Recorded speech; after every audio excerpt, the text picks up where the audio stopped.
So this is a live show. There are a lot of you who are just tuning in right now saying to yourselves, I had no idea Andy was going to be talking with David, the great David Worley, author of Fantastic Fallacies, right? So here we are. Yeah. We're doing this live thing right now, and it's going to be a lot of fun.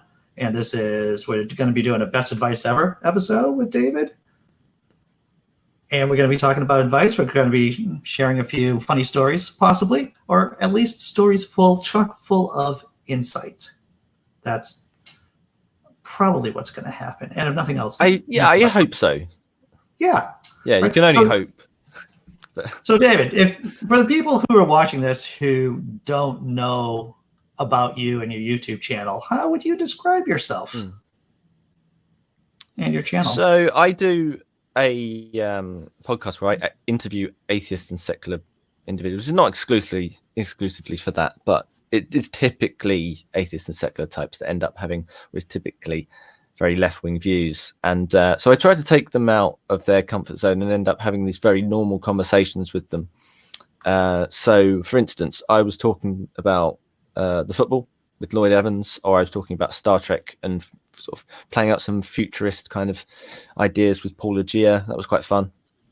That was quite an unexpected podcast, actually. I wasn't expecting the conversation to go in that direction, but I've become a lot more competent in that respect to just riff off of no notes and just be able to have a conversation. And that's the beautiful thing about going live, I guess. It's just, you're in a situation where you just have to be on it all the time. And it's like a thrill, like you get a little kick out of it. This is the closest thing you're going to get to performing live right here. I mean, in front of people on stage. This is it. Yeah. No, this is completely true. So I do that podcast. I also have a second channel for clips. If people only want, the 5-10 minute format every few days, then that's already out there as well. I now have started writing books because of the pandemic. So this is on fantastic fallacies and where to find them. It's for beginners and trying to teach them how to identify fallacies and maybe a few suggestions on how to reply to them. I also do Twitch gaming, not as often as somebody like Robert X would like. Sorry, Rob, but it's one of those things. iPad data has run out. I have a 10-day stint ahead of me to catch up on various different works that I get up to. Fantastic. Yeah, I was on your channel, I don't know, maybe a couple of weeks ago, and I had a very good time. I had a good time just talking about comedy, talking about free speech, doing all that kind of groovy. Should I use that kind of bold word? I think I will. Groovy topics. That's right. Well, I've got enough vinyl to justify it. But yeah, I think having had so many people on now, I'm on the podcast 141. So having had that many guests with so many different opinions as well, and so many disagreements, but the disagreements are all in my own head because they're not face to face and they're not being challenged. I'm not getting two guests on to debate or anything. It's very interesting to know where the grey area becomes the hard line. Yeah. Tell me more about that. I'm curious about how to talk to me about an instance that happened. So basically, all the people that hate you are no. What I'd say is there's some people who agree in principle on quite a few different things, but then they disagree about how to go about things. So they'll end up agreeing with each other, and I'll end up agreeing with them on, say, I don't know, something very relevant right now, like Black Lives Matter. But then they completely disagree on how to go about solving the problem. Yeah. So there's some people that might say defund the police. There might be some people that say actually we need more training for the police, and so we need more funding. And so there's some very interesting conversations that come out of it. And I think I'm becoming a much more rounded person as a result. I don't feel like I'm necessarily in an echo chamber, even though as far you can go back so far, and then you're saying, well, you're only talking to atheists and secular people, or I'm not talking to Ken Ham because why? Why would I do that? Right. But Yeah. Well, atheists have a very wide range of opinions, don't we? I think about John Loftus when he was talking about Christianity, and he talks about multiple Christianities. And when I think about whatever society or grouping that atheists fall in, I think about us as multiple atheists, multiple atheisms. Yeah. Rationality Rules was recently on as well, just after you, and said something different about how we're all defined by what we don't have in common. And then so naturally people are surprised that there's so much disagreement in the atheist community. It's like, oh yeah, because we're all saying, look, we don't believe in this one very specific, I would say rather silly concept. And as such, it's very easy to agree with each other. It's like all agreeing that we should be alive. Like, right. That's a good point.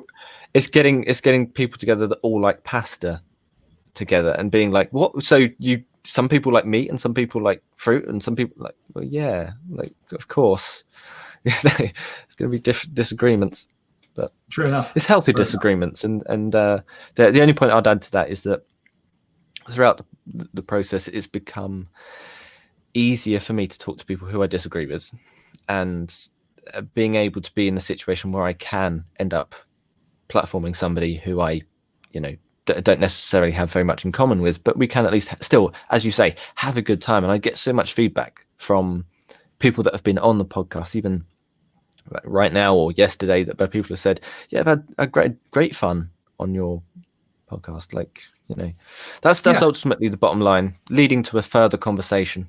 It's a good idea. Cool. Yeah, like I said, I had a very enjoyable time, and this is on your show, and this is a great time to pivot to the best advice you ever heard. I'm given to you. So, talking about when you were on, because the idea of me coming on the channel goes back to that specific podcast, and so we were talking about how advice is so easy to think of and to give to other people, but we don't actually remember where it came from. And so I did a little bit more digging as to what my best advice was, and I didn't actually come up with it until last night, where I went over some of my old books and pieces of literature about coaching. So I should say the very foundation of the podcast is when I visited America. And from that experience, I stayed with lots of different American families who were some pro-lifers, some were, liberals in Portland, and all the different people in between. And as such, I wanted to not only gain the idea of, having all these different stories that I could just latch onto, like Hitchens' recall memory. Yeah. But I could also now talk to all these different other people. So that came about because I was a sports coach, and I was out there being a football coach that was, frankly, even now is overqualified for particular roles. And the whole way in which the industry works is that a lot of it's volunteer, a lot of it's part-time. And so it's very difficult to do that typical 9 to 5, as it were. There's no such, I've never had a standard 9 to 5.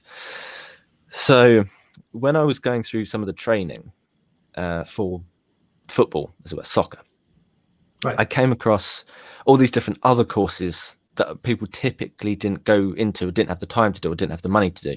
And I've been left some money by my late grandfather. So I used quite a lot of that money on coaching courses, and some of them were held at a place called St. George's Park. So St. George's Park is the home of where England national team train.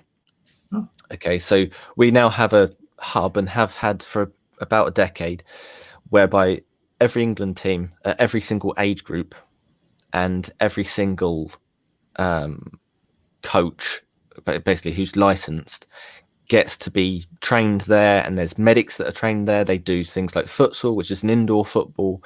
They do like other stuff, like it's very specific how to teach kids, youth modules, and all these very specific qualifications. So I went up there, and they do a 4-day or 3-day residential course, and there's lots to do that are on psychology. And I found these courses fascinating. So the way the day is broken up, you end up having like a morning bit, an afternoon bit, and then you're free for the evening.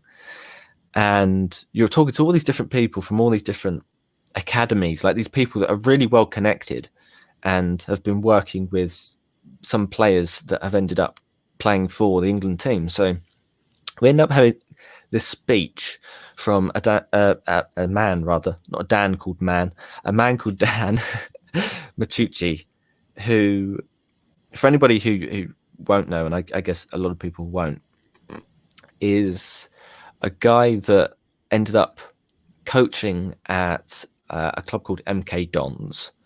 So they're just north of London. And there's a huge back history with that I won't go into. But they were in what is effectively the 3rd division. So I don't know how much... does promotion and relegation actually make any sense to Americans? Because you don't have this system. I'm not going to patronize you. I'm sure you do. So they're in the 3rd division. And he's actually managed to get some players not only into like Premier League teams, but they've ended up playing for the national team. So he's gone from what is effectively a place where nobody's looking for players and made some of them international stars. That's impressive. That's impressive. Yeah, that is hugely impressive because you don't have the resources, you don't have the money, you don't. Yeah, I mean, you have exactly the same amount of time, but you have a completely different mindset within these players that don't think, well, yeah, okay, maybe I'll get up to the 2nd division, and I was dropped by an academy that was in the Premier League, and I think I'm a bit better than that, so I should be there already. Like, why aren't I at a higher level? And so there's lots of these different personalities you have to manage. And so when he's giving this lovely speech, this lecture, this presentation on psychology, the whole course as a whole as well was based on my piece of advice, which I will get to. It can be succinctly put by either being called the 5 C's, or it can be called control the controllable. So there's this idea in psychology whereby you can only control certain things, and you have to stop beating yourself up because of things that you can't control. So, for example, if people think that they're really worried about what somebody else is going to say, like a boss or something like that, don't worry too much about how they react or how they act as a whole. Just make sure you do the best that you can possibly do given the available time and resources that you have. You can't hold yourself responsible for everything, but what you can do is you can do things like having good body posture, turning up on time. You can have a good work ethic. You put in extra in some sort of circumstances where you can say, you know what, I'm going to put a dedicated amount of time towards this particular thing, which I know doesn't mean that much to me, but it means something to somebody else that could be important. So you can control certain things. And so the 5 C's from memory, I always remember 4. I never forget. So it's confidence, control, concentration, communication. And there's another one. I can't remember. Commitment. Yeah. So when you go through those 5 C's, there's like a whole morning dedicated to one particular C, as it were. And so, yeah, control the controllables was really poignant for me because it started limiting the amount of information and trying to sift through what was important and what wasn't. So when people are starting to end up coming up with a particular crisis or whatever it may be in their lives, they should always look at, firstly, what they can control. And then out of the things that you can control, try to focus on what it is that is important. And then hierarchy, make a hierarchy, prioritize these different things. So a very good example of this would be goal setting. So when you end up having to feel committed in some particular circumstances towards a team, for example, there are team goals and then there are personal goals. So going back to the football analogy, there's some strikers that want all the glory for themselves. They want to be the hero. And there's other teams that work better as teams because they realize that the team is much more important than them, even if that means you giving your all and then having to be substituted and taken off. So when it comes to certain instances of applying this, I come to what sounds in some way like a very whimsical example, but actually it's really important for me, where I end up playing a lot of video games, and I'm a massive fan of things like GTA.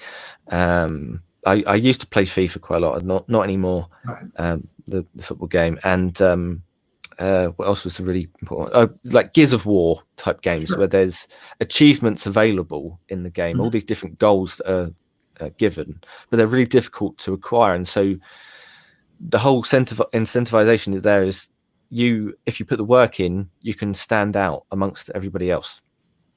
So there's little incentives that you can drop as a coach to your player, as it were, in football at least. So there have been many moments whereby I've had a particular goal, just like completing GTA 100%.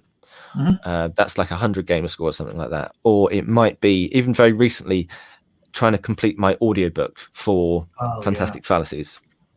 So it's got to the point where on GTA, for example, I got as far as what I think was 99.3%.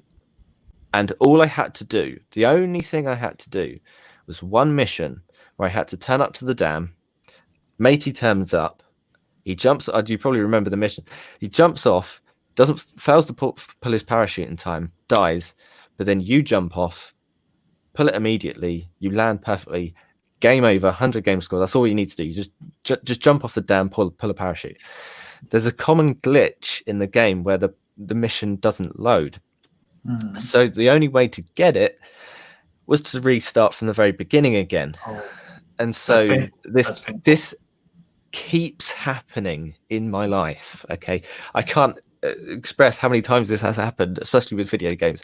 So there's another one in Gears of War, which is famed for its seriously achievements, where the game is literally named seriously because it's so difficult. And the one in the first Gears of War is to get 10,000 kills, and the only way to get 10,000 kills is online. And the only way to get stuff online done, given that it's like 15 years after the game was released, is you have to go onto I think it's called True Achievements, this website, where you end up getting a clan together of 6 people, and you say, "What, we're going to all meet at this time. Give us your gamer score, gamer tag rather, and I'll send you an invite to the game." And what you have to do, I'm not exaggerating in any way. You all spawn 3 on one team, 3 on the other. Okay, on the other side of the map.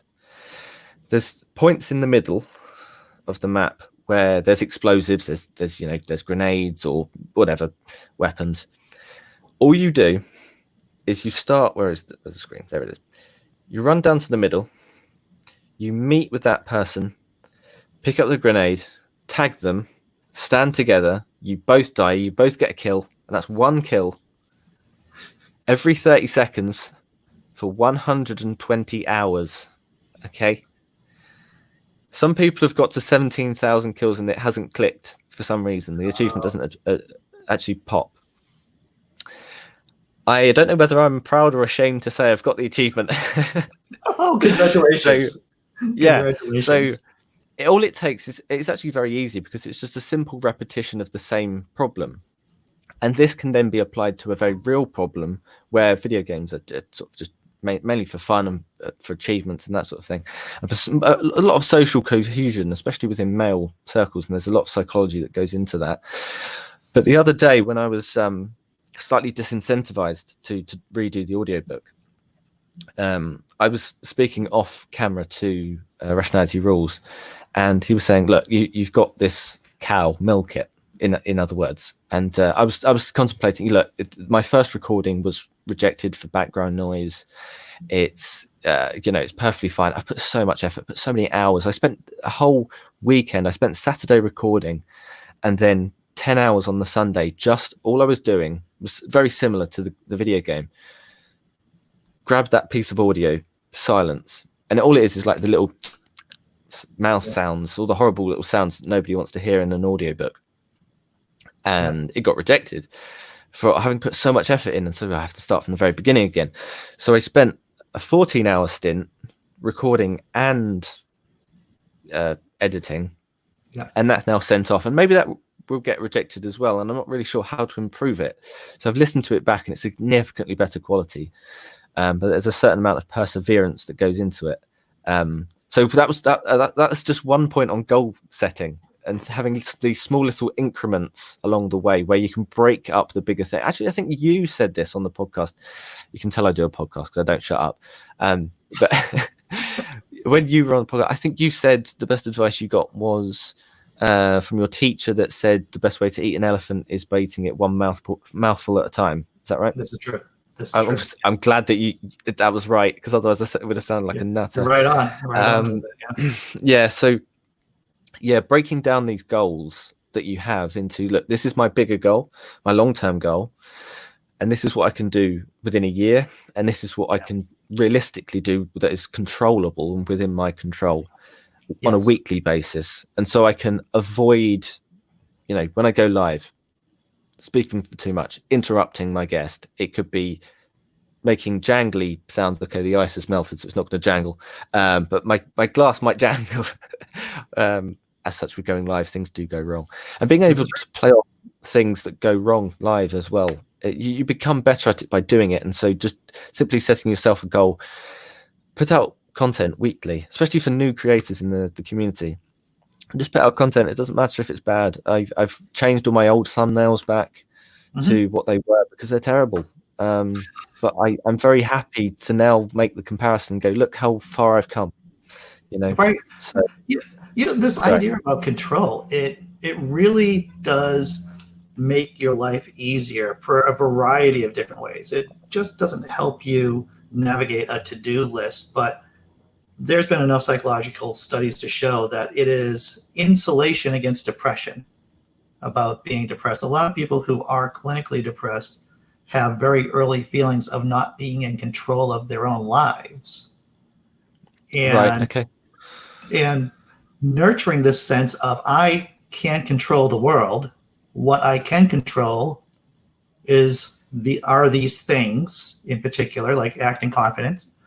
As soon as you said sitting up straight, I perked up, to tell you the truth, Dave. I noticed that. I'm slouching. I was back here. It's like, oh yes, maybe I should be sitting up straight right now. But you don't have to, but yeah. Right, I don't have to. But just the idea is like, well, the 5 C's, the idea about being in control, about making things manageable. It, like I said, it just isn't about a to-do list, but it's about insulating yourself from anxiety and insulating yourself from depression. That's a very interesting take. Yeah, because there are so many people, especially within like a social media generation, as it were, where we seek instant gratification. We don't have long-term goals. And you see that in politics as well. You see that how people end up trying to fix short-term problems rather than saying, hey, what'll be really good for the long term is actually going for renewable energies or things like that. It's all to do with fixing things in the short term, whatever problems they may be. So yeah, I completely agree. Yeah, it's almost as if our brains evolved to a point, or evolved to handle short-term problems, and not really good at those abstract, mathy, long-term issues. Yeah. Well, yeah, the very odd tangent to go on, but out of the qualifications we get at 16 in the UK, I was top set in maths, and we just, like a couple of months before all of the exams, we got sprung with this. Hey, by the way, you've got a second maths exam. It's completely separate qualification. That's only for the top set. and it's called additional mathematics. Like, it's just for the people that find it fun. And so I got an A in regular normal maths, but I got an A* in the additional. And I was like, that's very interesting. Maybe I was more incentivized. Maybe I'm better at improvising. Maybe I don't know, because there was no like practice exam beforehand, like there was with the regular exam. So maybe it had a much lower pass rate or something. But yeah, it's very interesting how these goals, if they're set by ourselves, they have a different effect of whether they're set by somebody else. Right. And so it's really important, I think, within management of people, and I have a limited degree of that within football, because my whole job, I should explain, when I was over in America, was to talk to people that didn't necessarily look too different from yourself, that ended up maybe having had young kids and they had no idea how to coach a whole rabble of under sevens. I mean, I've been in primary schools where I've been on my own with 50 kids, and I've had to try to orchestrate. It's hard. It's exceptionally hard. And I think a lot of people in this pandemic are talking about, how much respect, particularly at the start, when people had to homeschool, they were like, I've got so much respect for teachers. And that was my whole job. I was trying to teach people who were much older, typically should have been much wiser than me. And as such, some of them were very arrogant. Oh, yeah. And so it's very difficult to try and communicate in that way. So one of the other C's is communication. And there's lots of different styles of communication. That could be like a command style, which is very traditional, and it says, do this, do that. And then there's other styles that are Q&A, which is things like my debate style, as it were. So I would end up just being naturally curious, like playing the stupid grandma role and being like, oh, how does this I'm work? very good at that. I didn't have these in my day. Yeah. Stupid. That's what I am. Yeah. So there's many different ways in which there's different ways to learn, and as such different ways to communicate and teach people your perspective. There's various different people that think that they completely disagree with one another, because all they do is ever go on about what they don't have in common. And so this goes back to atheism as well. So think of a Venn diagram where there's all the things that you know and all the things that I know, and there's a gap in the middle of this screen, where is it, there, which overlaps. Right. And all we're trying to do is make that overlap as big as possible. So you give me your information, I'll give you mine, and hopefully we'll teach something to one another, as long as we're doing it in a respectful manner. Right. There's so many little bits that we could go into with the psychology of the 5 C's. I don't know if you have specific questions. No, I think we got a good amount of nuggets out of this conversation, right? About controllability, about communication, about maybe we all have something to learn from each other too, right? To some extent. Yeah. And not to be when you were talking about trying to teach people who are older than you and should know things. Let me tell you, there is something to be said for that old adage, there's no fool like an old fool.